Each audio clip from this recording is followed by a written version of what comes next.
शुक्लांबरधरं विष्णुं शशिवर्णं चतुर्भुजं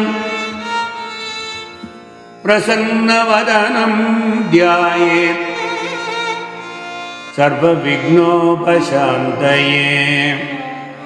गुरुर्ब्रह्मा गुरुर्विष्णुः गुरुर्देवो महेश्वरः गुरुः साक्षात् परब्रह्म तस्मै श्री गुरवे नमः। वञ्चनानन्दनं वीरं जानकी शोकनाशनं कपीशमक्षहन्तारं वन्दे लङ्काभयङ्करम्।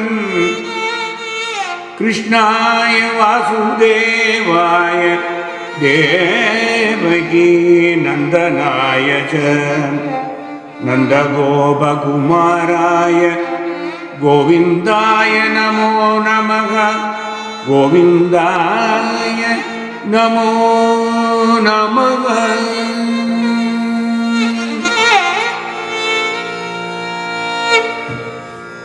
Namaskaram and welcome to the 59th session on Narayaneeyam. In the last session, we saw Bhattatiri's description of Sri Krishņāvatāram and stopped with the 6th slokam from Dasakam 38. That sloka was very profound. Deva prasida parapurushataapavalli nirluna tatra samanetra kalavilasim. Deva prasida parapurushataapavalli nirluna tatra samanetra kalavilasim. Kedanapaguru rupa guruvihi katakshaihi ityaditena mudidena chiram dohu. Deva prasida parapurushataapavalli nirluna tatra samanetra kalavilasim. Kedanapaguru krupa guruvihi katakshaihi ityaditena muditena chiram nutohu. Ityaditena muditena chiram nutohu. Deva prasida parapurusha tapavalli nirluna datra samanetra kalavilasin kedan apakuru krupa gurubihi katakshaihi ityaditena muditena chiram nutobuhu. Seeing your divine auspicious form wearing the symbols of Mahavishnu, Vasudeva realized that you were verily the supreme Brahman. Overflowing with joy, Vasudeva praised you for long, addressing you as He Deva, He Parapurusha, He Tapavalli, Nirlunidatra, He Samanetra, He Kalavilasin. All these epithets and more, praying for your divine grace and destruction of sorrows.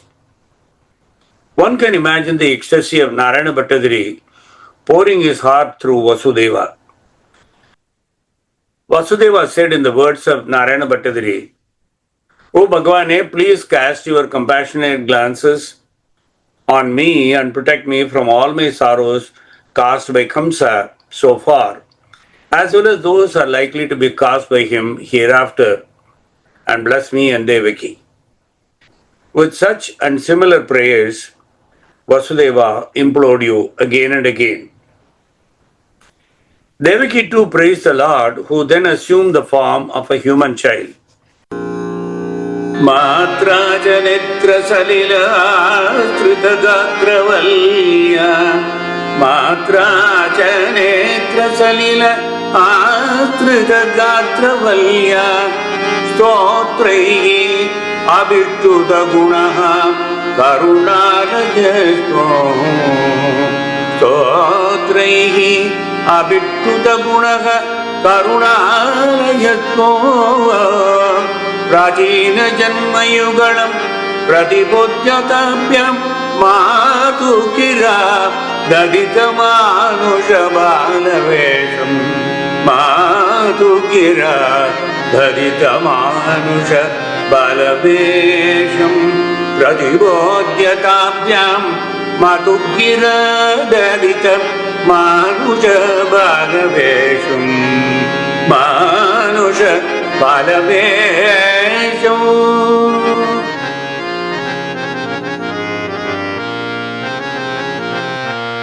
मात्रा च नेत्र सलिल आश्रित गात्र वल्या स्तोत्रैहि अभिष्टुत गुणः करुणालयस्वं प्राचीन जन्म युगलं प्रतिबोध्यताभ्यां मातुः गिरा ददित मानुष बालवेशम.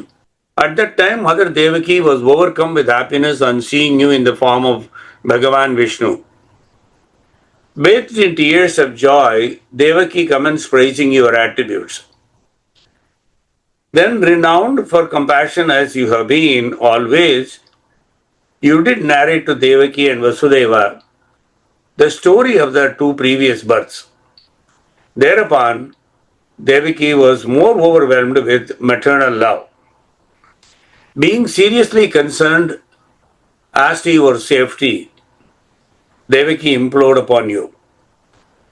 O Bhagavane, please take care that this, your superhuman form, is not revealed to the ignorant. Once the wicked comes to know of your divine incarnation, especially seeing you in this form, he will correlate it with the Ashariri, namely the disembodied voice, and is likely to create numerous problems. Hence, kindly withdraw your divine form. That evil person has already killed 6 of your elder brothers.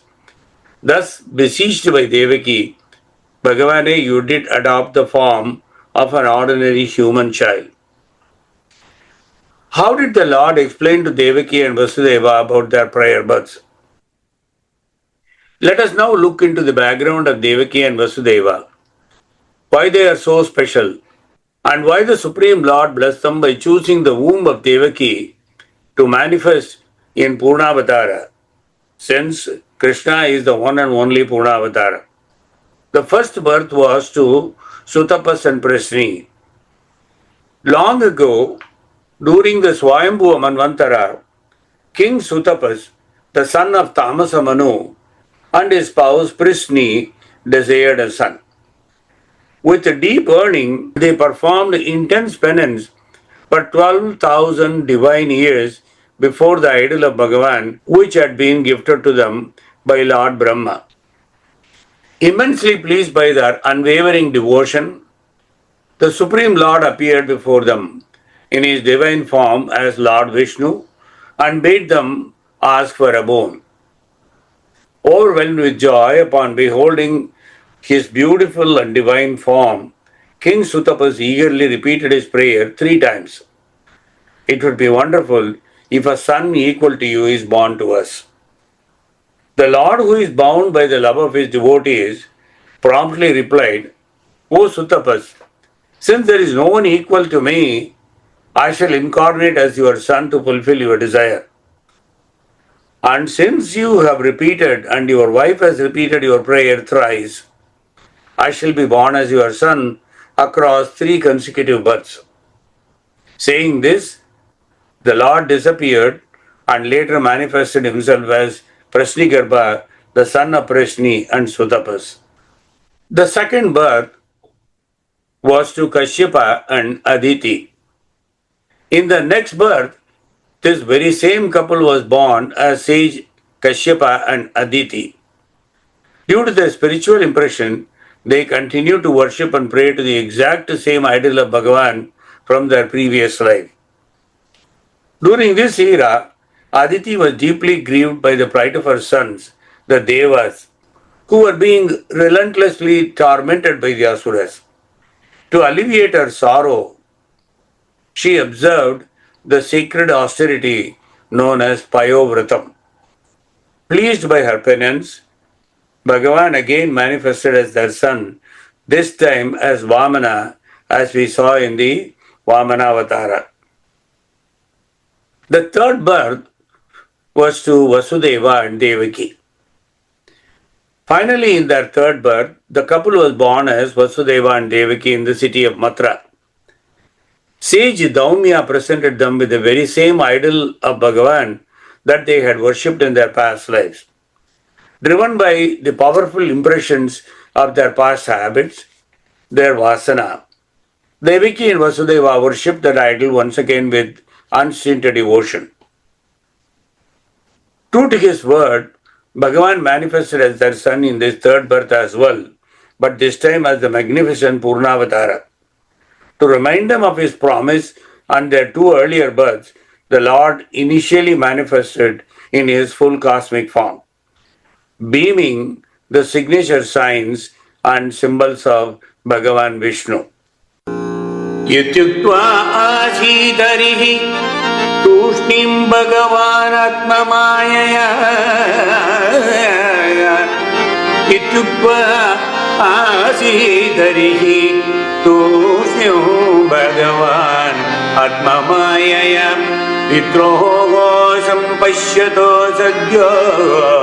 Pitroho sampashyato sadhyo. Babuva prakrita shishu.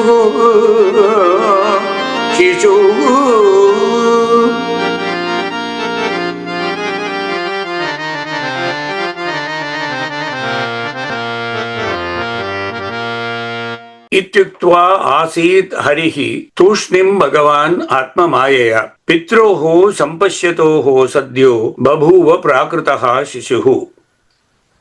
Sukha says in Bhagavatam, after instructing his mother and father in that way, the Lord Supreme, Shri Hari, remained silent. Right in front of his parents' eyes, by the action of his internal spiritual power or Atma Mayaya, Bhagavan instantly transformed himself into a normal, natural, human child, Prakritihi Shishuhu. The poetic chamatkaram of Bhattatiri, in packing in just one slokam what Shuka said in about 24 slokams, can be easily enjoyed.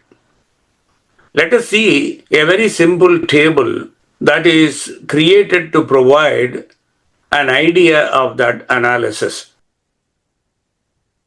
Matra cha netra salila ashrita gatra valya stotraihi abhishtuta gunaha Karunalayastvam Prachina Janma Yugalam Pratibodhyatabhyam Matuhu Gira Dhadita Manusha Balavesham. Stotrahi Abhishtuta Gunaha corresponds directly to the extensive prayers offered by Vasudeva. Prachina Janma Yugalam Pratibodhyaha corresponds to slokams 32 to 43 in Srimad Bhagavatam, where Lord Krishna explicitly narrates their past births to remind them why he has chosen to become their son for the third time. When we see Matu Gira Dhadita Manusha Balavesham, that sentiment echoes Devaki's specific plea in Sloka 30 of chapter 3, where she begs Bhagavan to withdraw his four-armed cosmic form so that Kamsa and other ordinary mortals do not recognize him, leading directly to the transformation in verse 46. Ityuktva asid harihi tushnim Bhagavan atma mayaya pitroho sampashyato sadhyo babuva prakritaha shishuhu. After thus instructing his father and mother, in their presence, he then transformed himself into a small human child. In other words, he transformed into his original form. Ete cha amshakalaha pumsaha Krishnastu Bhagavan Swayam Indrari Vyakulam Lokam Mridayanti Yuge Yuge. The glory of GuruBhakti is special to be mentioned here. After slaying Kamsa, Bhagavan himself installed and consecrated the sacred idol, the very same divine image given by Bhagavan to Brahma, by Brahma to Prishni Sutapas, by them to Aditi and Kashyapa, and later to Devaki and Vasudeva. This idol became the supreme object of worship for every one of them. Later, as the Dwapara Yuga drew to a close and the Lord prepared for his ascent, he commanded that the idol be saved. At his own behest, That idol was recovered and reinstalled at its present location in Guruvayur by Devaguru Brihaspati, the preceptor of the gods, and Vayu, the wind god, specifically for the redemption of those born in the Kali Yuga. This is the unparalleled greatness and sanctity of Guruvayur. Thereafter, prompted by Bhagavan, Vasudeva sets out to Gokulam with the child. Tvatpreritattadanu jayate Tvatpreritattadanu jayate Vyatyasamarachayutum sahisurasenuhu Tvatpreritattadanu jayate Vyatyasamarachayutum sahisurasenuhu Tvam astayoga Agridachittavidharyamaryaihi Amboruhastakalahumsa Kishoraramyam Amboruhastakalahumsa Kishoraramyam Amboruhastakalahumsa Kishoraramyam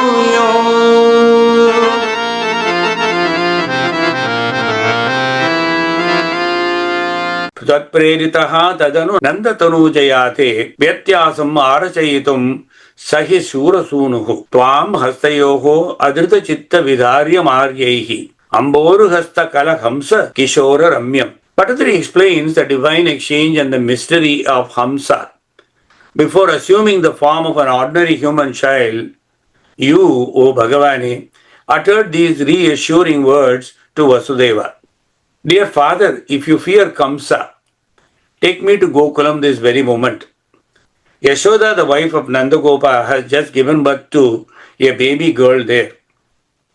Lay me down upon Yashoda's bed, bring that female child back to this place, and place her right here in my stead.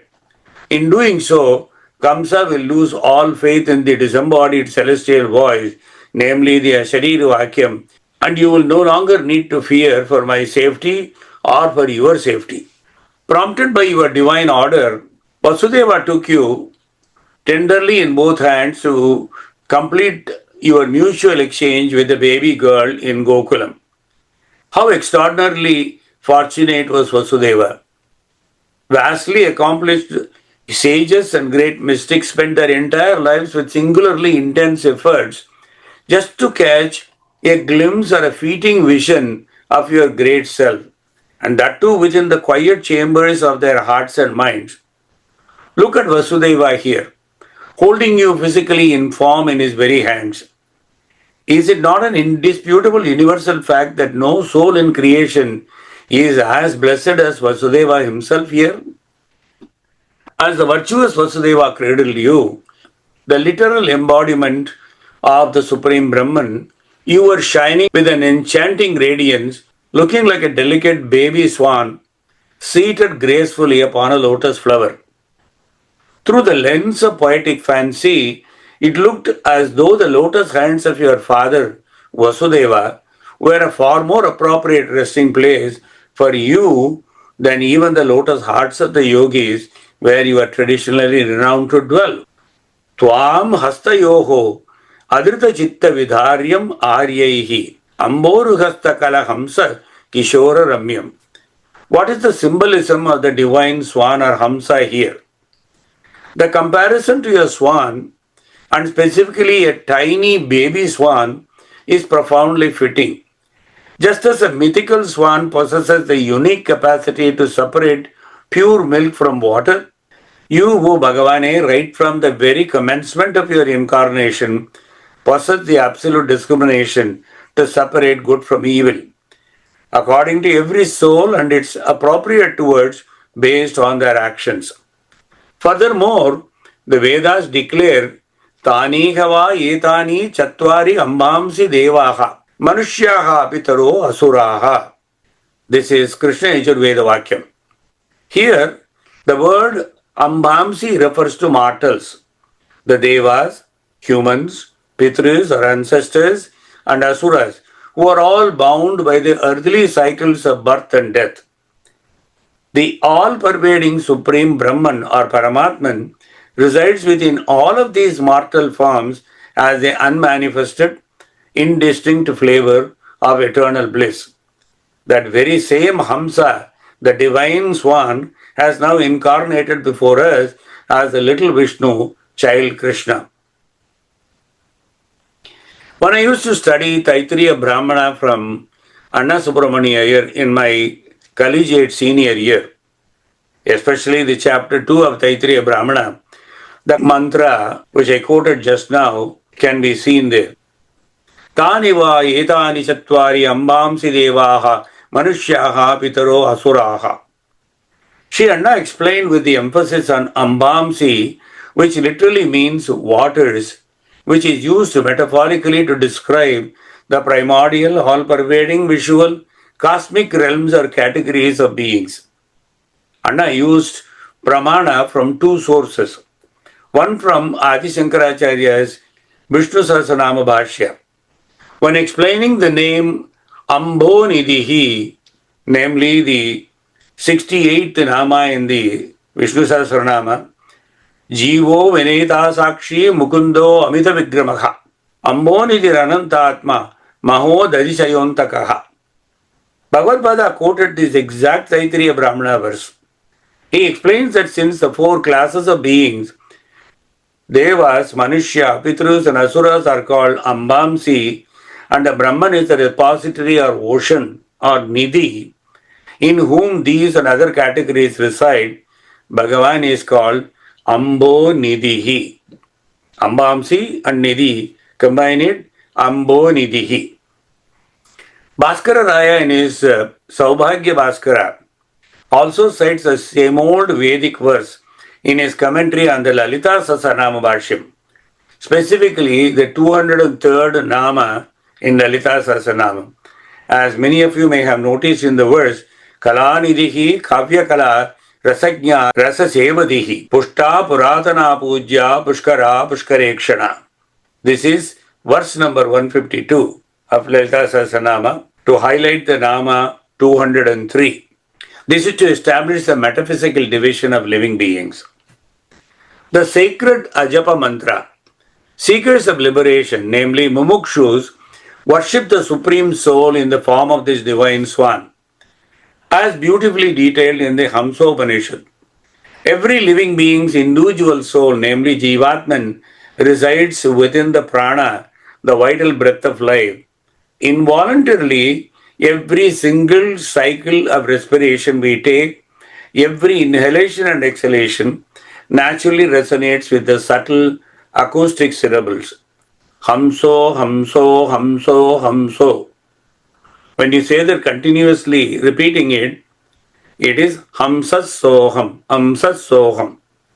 When this rhythmic breathing is continually observed, the chant automatically reverses from Hamsa Hamsa to Soham Soham, which reveals the ultimate truth.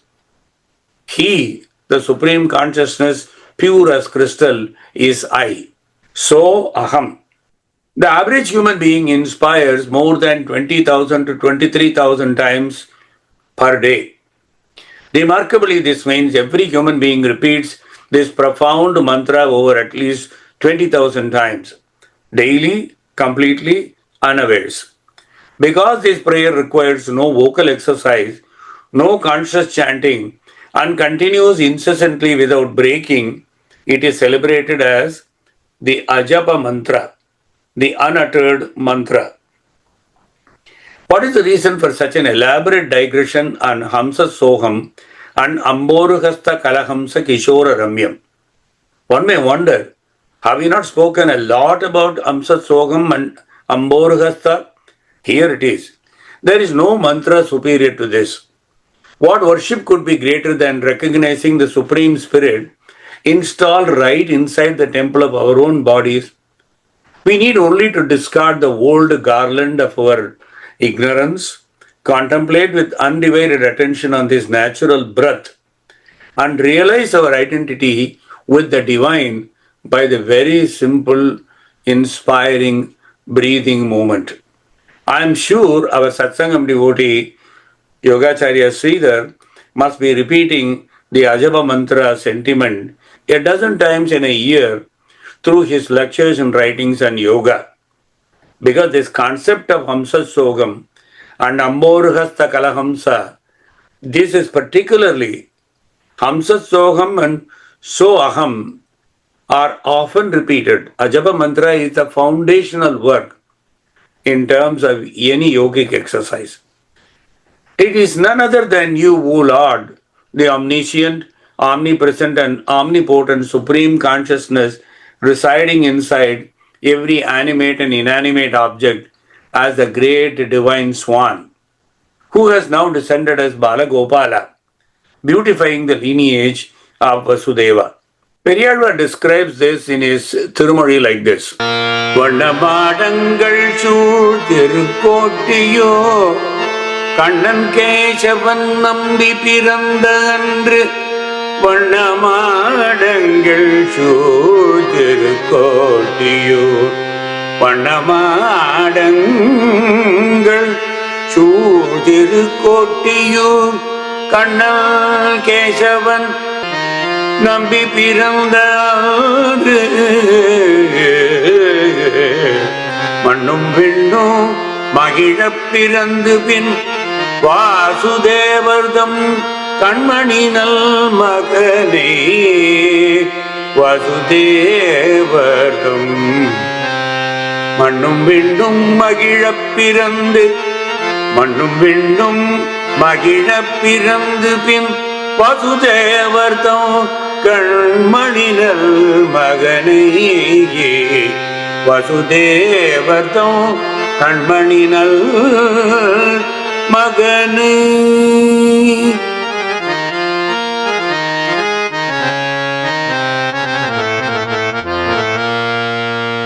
வண்ணமாடங்கள் சூழ் திருக்கோட்டியூர் கண்ணன் கேசவன் தம்பி பிறந்து கண்ணன் கேசவன் நம்பி பிறந்து அன்று மண்ணும் விண்ணும் மகிழப் பிறந்து பின் வசுதேவர்தம் கண்மணி நல்மகனே.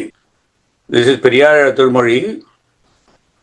On the dark stormy night when the rains poured so heavily that the boundaries between the earth and sky seemed almost to blur, mannum vinnum magila, Vasudeva took his precious dark-hued jewel of a sun in his hands. Vasudevartham Kanmani Nalmahane. Andamil Peran Bhattadiyarodu Voidu Andamil Peran Bhattadiyarodu Voindu Voi Kangulum Bagalum Vadivu Koduthu Ethaga Kangulum Bagalum Vadivu Koduthu Ethi Andamil Kanjathu Alar Malaranname கங்குலு பகலும் படிவு கொடுத்து ஏத்தி அந்தமில் கஞ்சத்து அலர் மலர் அன்னமே கஞ்சத்து அலர் மலர் அன்னமே ஏ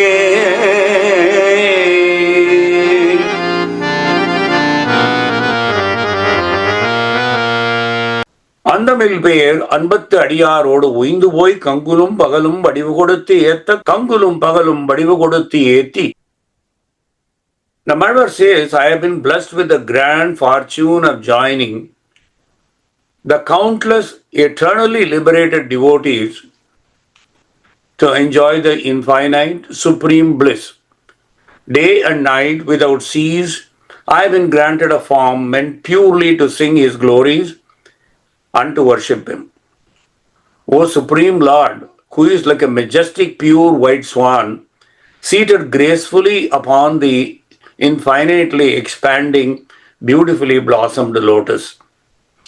In the final line of Nammalvar's verse, Kanjat Alar Malar Anname, Kanjam translates to lotus and Annam translates to swan. This mirrors Bhattadiri's Sanskrit phrase Ambor Hasta Kalahamsa, as we saw earlier. The author now goes on to describe the story of the girl child Yogamaya, born in the Nandagopa home. Jata tada Pashubha Satmani Yoga Nidra Nidra Vimudritam Atagrita Pauralokam Jata tada Pashubha Satmani Yoga Nidra निद्राविमुद्रितमताकृत पौरलोकम् त्वत्प्रेरणात् किमिव चित्रमचेतनैः यद्वारैः स्वयं व्यघटिसङ्घटितैः सुगाढम् त्वत्प्रेरणात् किमिव चित्रमचेतनैः यद्वारैः स्वयं व्यघटिसङ्घटितैः सुगाढम् व्यघटिसङ्घटितैः सुगाढम्.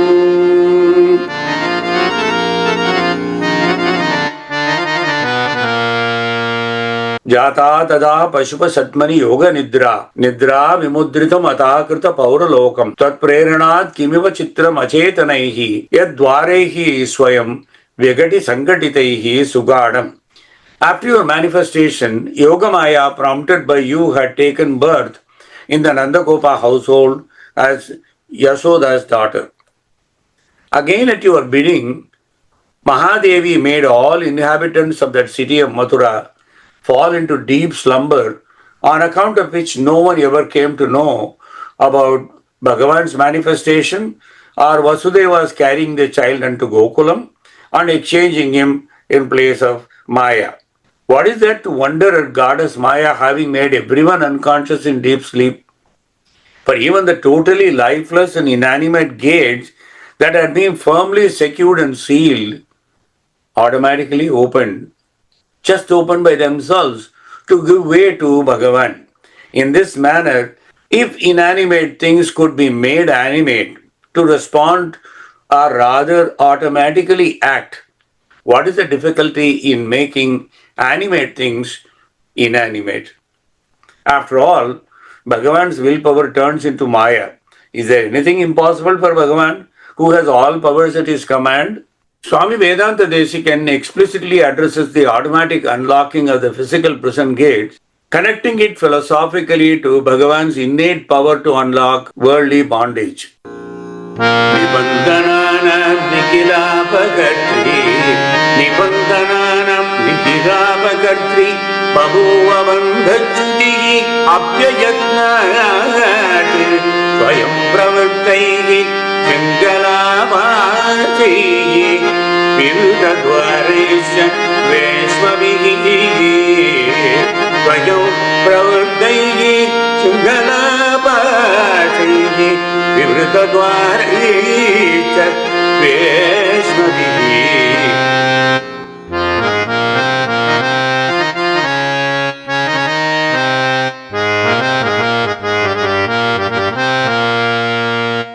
This beautiful slokam is from Yadava Abhyudaya, second canto, sloka 38.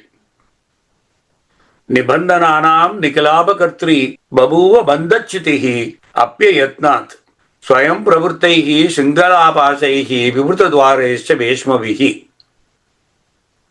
When the Supreme Liberator, whose very nature is to completely destroy, that's the word nikilabhakartri, the worldly bondage, namely Nibandhananam, of his devotees manifested in the room, physical bondages vanished effortlessly. Apyayatnat. The fetters, namely Shingalapasaihi, uncoiled on their own, and the heavily locked prison quarters, Veshmabihi, became wide open. Vivrta Dvaresya. Periyalvar has his own delectable way of narration of the same incident of the locked doors becoming wide open. விலங்கிட்டு அடைத்து வைத்த வெஞ்சிரைச்சாலை விலங்கிட்டு அடைத்து வைத்த வெஞ்சிரைச்சாலை தளம்பட்டு குலைய தலைமகன் பிறந்ததுவோ காவலர்கள் கண்மடிந்து கடியார கதவு திறப்ப காவலர்கள் கண்மடிந்து கடியார கதவு திறப்ப போயங்கு ஆய்குல புத்திரனாய் புகதுவோ போயங்கு ஆய்குல புத்திரனாய் புகதுவோ.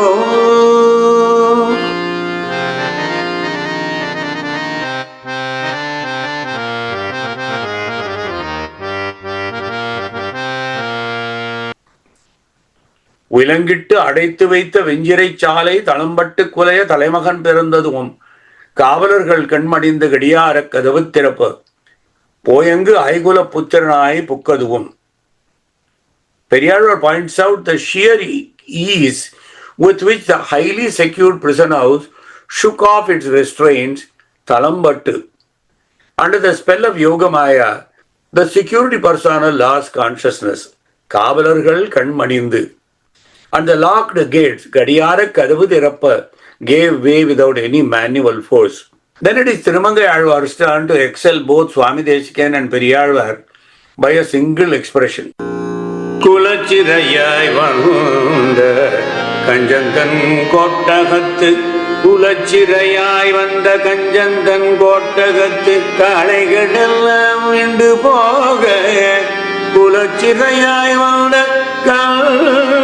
கஞ்சந்தன் கோட்டகத்து தலைகளெல்லாம் விண்டு போக நலச்சிறையாய் நள்ளிருட்கண் பிறந்து போந்து நந்தகோபன் குலமதலையாய் வளர்ந்த நம்பி நந்தகோபன் குலமதலையாய் வளர்ந்த நம்பி.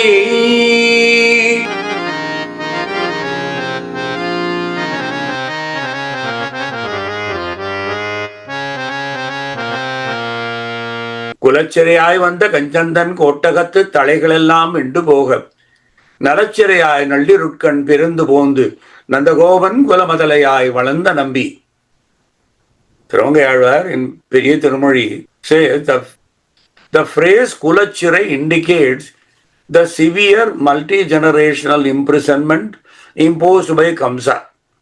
The Alvar emphasizes the word Vinduboga, which means to crack open, disintegrate or burst apart on its own. The structural locks did not just unlock. They lost their inherent strength and gave way to make an open pathway for the divine baby by simply breaking. Then Vasudeva sets out for Gokulam carrying the child, our Bhagavan. Teshena bhuri panavarita varinata svairam pradarshita pato manidibitena tvam darayan sakalu dhanyatama pradasthe soyam tvamisa mama nasaya roga vegan nasaya roga vegan.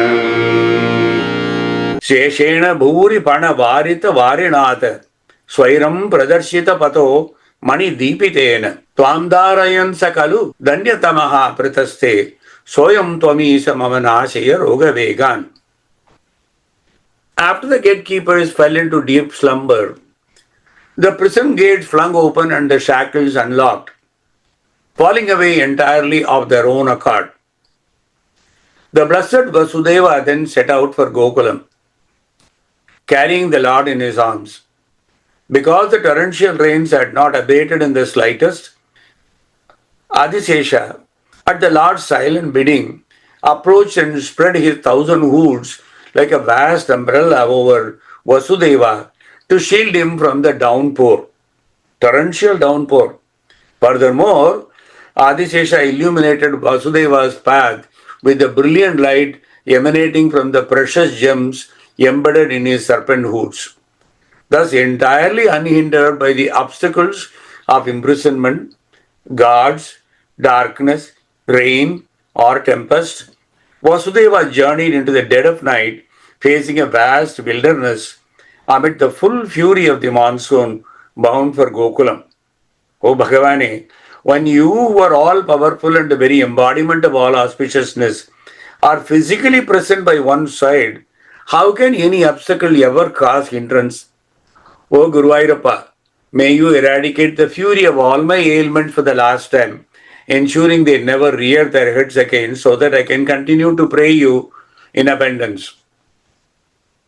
Well, Bhattatiri gave the final verse as we saw by borrowing the Shloka 49 of Sukha Brahmam in Srimad Bhagavatam in chapter 3, which we are going to see now. But he stopped short and did not touch the Shloka 50, which is the most beautiful incident contextually with regard to what I narrated now. Vavarshapajanya upamsu garjitaha Vavarshapajanya upamsu garjitaha Shesham vagat varinivarayan panaihi Vavarshapajanya upamsu garjitaha Shesham vagat varinivarayan panaihi Vavarshapajanya upamsu garjitaha Shesham vagat varinivarayan panaihi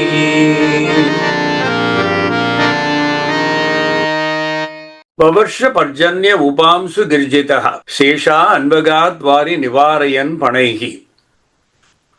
As Vasudeva stepped out carrying the divine child Krishna, the rain clouds, namely Parjanya, began to pour down with gentle, soft rumblings. At that very moment, Adisesha, the multi-hooded primal serpent, followed closely behind Vasudeva.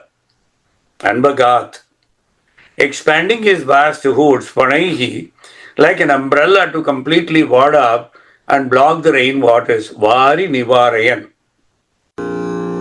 Magoni Varshyatya Sakritya Manuja Gambhira Goyam Gajavormi Pelina Magoni Varshyatya Sakritya Manuja Gambhira Goyam Gajavormi Pelina Bhayanaka Shatakulanadi Margam Dado Sinduriva Shriyapatege Margam Dado Sinduriva Shriyapatege.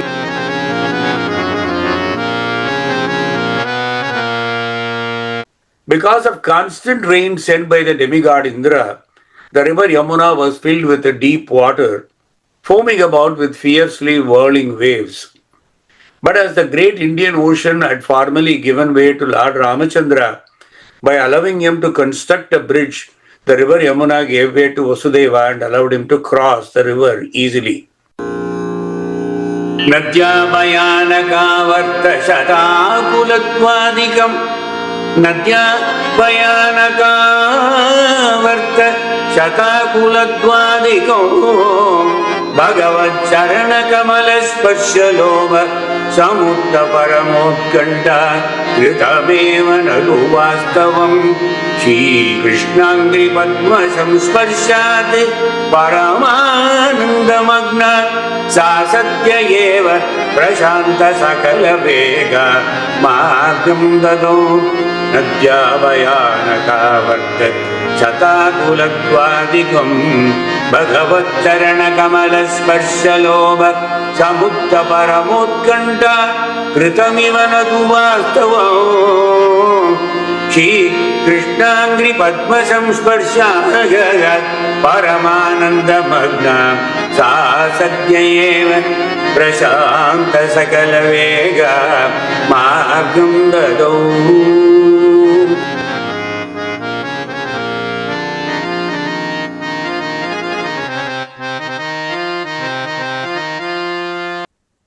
Nadya Bhayanaka Varta Shatakulatwadikam Bhagavat Charana Kamala Sparsha Loba Samutta Paramotkanta Kritameva Natu Vastavam Shri Krishnangri Padma Samparshat Paramananda Magna Sa Sadhya Eva Prashanta Sagala Vega Margam Dadau.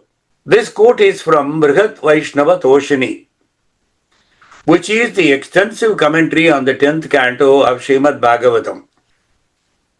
His Holiness Sri Sanatana Goswami, who lived between 1488 and 1558, Common Era, beautifully bridges the gap between Yamuna's terrifying external appearance and Yamuna's ecstatic inner devotional mood.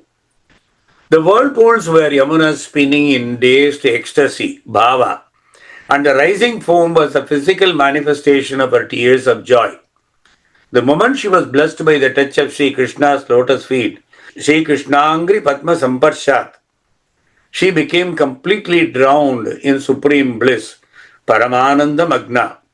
Instantly, all her violent currents became calm and quiet, Sadyayeva Prashanta Sakala Vega, and she happily created a beautiful pathway. Swami Deksikan is also excited but says the same thing in a very subdued manner. Varutinam vasudevasya vasudemam animisham yamuna devya swayameva dattam margam aham bhaje. I worship and meditate upon the supreme protector Lord Krishna, who was carried in the arms by his father Vasudeva and who is the unblinking eternal guardian of all living beings. I bow to him, for whom the goddess Yamuna herself split her waters and voluntarily granted a safe pathway. Let us now peep into the basket and see what the little Krishna did. Vishwanath Chakravarti Thakura, who lived between 1626 and 1708, explains that as Vasudeva waded deeper, the water reached up to his chest, then to his neck, and finally began to touch his chin. Yamuna was swelling up exclusively out of an uncontrollable desire. He uses the word lobha. Lobha is craving or coveting to touch Krishna somehow. That's why Yamuna was swelling up. However, the infant Krishna sitting inside the basket on his father's head, happily reposing, realized that his devotee Yamuna's ecstatic rushing forward was inadvertently placing his father Vasudeva in severe distress, since he was not even able to breathe with the water gushing all over him, and of the mortal danger imposed on Vasudeva.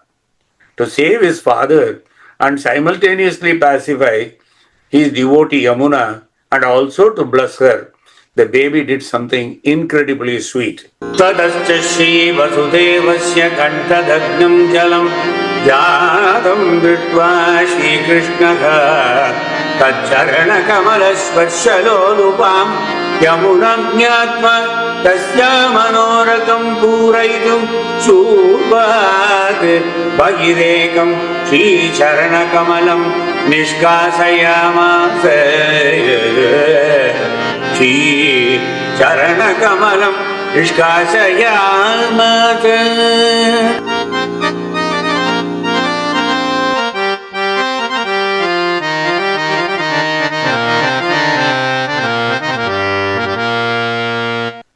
Then, seeing that the water had risen right up to Vasudeva's throat and understanding that the river Yamuna was absolutely intensely greedy, Lolupam, to touch his lotus feet, Sri Krishna desired to fulfill her heart's ultimate desire. Manoratham Purayitam playfully extended one of his beautiful lotus feet out from the side of the wicker basket. Shurpad Bahirekam Shri Charana Kamalam Nishkasayamasat. Thakura then describes the exact cosmic shift that occurred the microsecond Bhagavan's lotus feet broke the surface of the water. Tatcharana Kamalanaka Chandrika Samsparsha Deva Yamunaya Sakala Murcha Vegaha Prasachama Sacha Parama Shanta Sati Dveda Vichimna Margam Dado Sacha Parama Shanta Sati Dveda Vichimna Margam Dado Vichinna Margam Dado.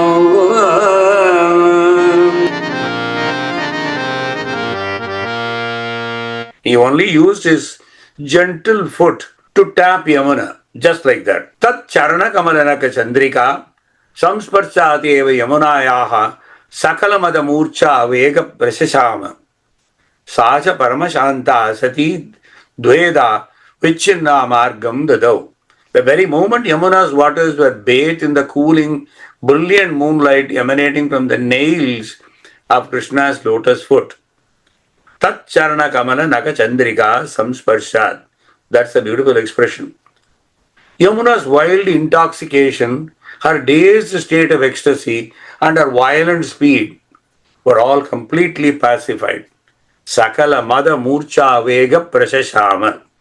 Becoming profoundly peaceful and filled with awe, Paramashanta Sati, she immediately divided herself into two separate flows and paved a dry, safe highway for them to pass. Long before Swami Desikan, Sanatana Goswami and Vishwanath Chakravarti Thakura, Andal in the 8th century Sakshak Shama, Goddess Bhuma Devi incarnate, said it in two phrases, the most exquisite combo of multiple aspects and anecdotes related to the blessed river Yamuna Devi. This is the fifth pasaram of Thiruppavi where she says, Tooya Perunir Yamunai Thuraivanai.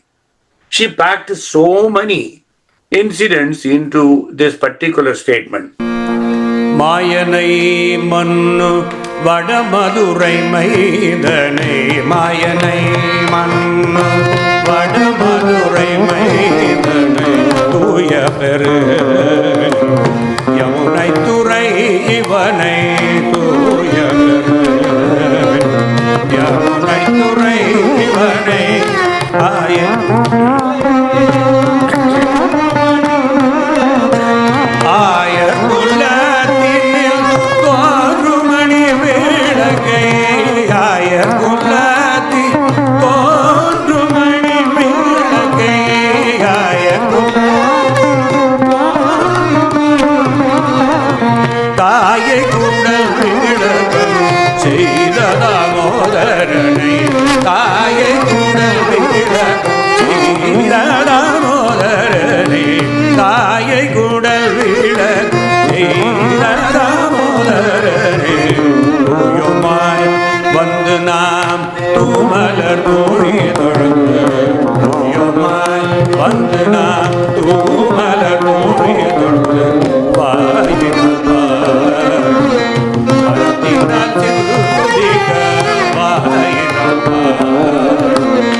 மாயனை மன்ன வடமதுரை மைந்தனை தூய பெருநீர் யமுனை துறைவனை ஆயர்குலத்தினில் தோன்றும் மணி விளக்கை தாயை குடல் விளக்கம் செய்த தாமோதரனை தூயமாய் வந்து நாம் தூ மலர் தூவித்தொழுது வாயினால் பாடி மனத்தினால் சிந்திக்க போய பிழையும் பூதருவான் என்றனமும் தீநூல் தூசாகும் செப்பேலோர் எம்பாவாய்.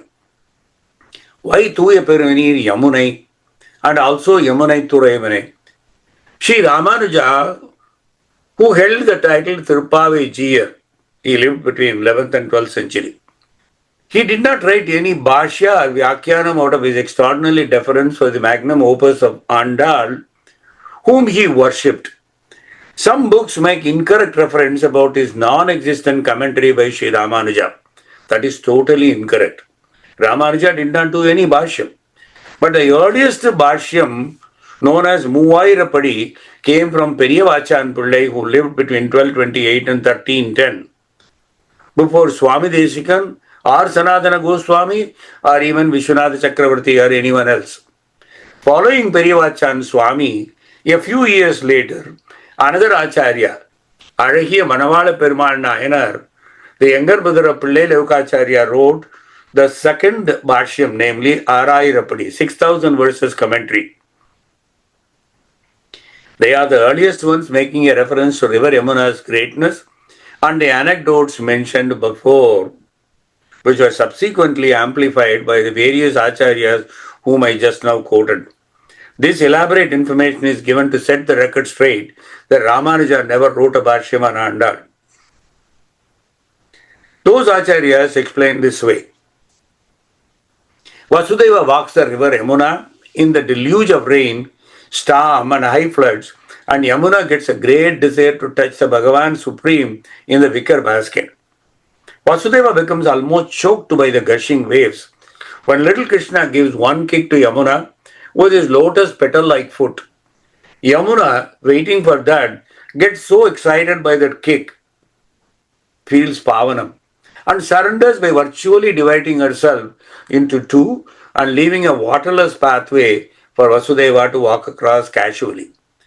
Thus, the already pure Yamuna gets more purified far beyond Godavari, which could not save Sita from Ravana in the previous avatara, and thereby, unfortunately, is often called cursed. Or even the holy Ganges did not reach the status of Yamuna. Krishna does Jalakrida in Yamuna as a thank you for her help to his father and rules over Yamuna, Yamunai Thuraivanai. In Tamil, in Kadechanga Kalam, that is 3rd century before Common Era to 3rd century Common Era, the compilation of 500 poems known as Ainguru Nuru, one of the Tamil literature books, Ettu Togai Noolgal, mentioned Neithal Nilatthalaivanai Thuraivan என்று அழைப்பார்கள். Since Gokulam near Mathura is only enveloped by Yamuna and not by any sea or ocean, definition of Neithal doesn't apply here. Did Goda make any mistake here by referring Yamunai Thuraivan? No. Goda correctly said that, perfectly. Since the meaning here is the leader of Yamunai Thurai and hence the title Thuraivan. So we should only take it as Yamunai Thurai and thereby Thuraivan. A parallel perspective is also celebrated in Vallabhacharya's Pushtimarga tradition in his Subodhini commentary and his Yamunashtakam, where Yamuna is hailed as the most beloved consort of Krishna, who acts in total alignment with his calling or Leelas, ensuring his absolute safety while seeking his intimate touch. We will see Krishna's entry into Gokulam and Yogamaya's play in the next session, that is session number 60, which will highlight Dasakam number 39. Om Namo Bhagavate Vasudevaya. Om Namo Bhagavate Narayanaya. Om Guruvayurappa. Narayana Narayana Narayana Narayana Narayana Narayana Narayana Narayana Narayana Narayana Narayana Narayana Narayana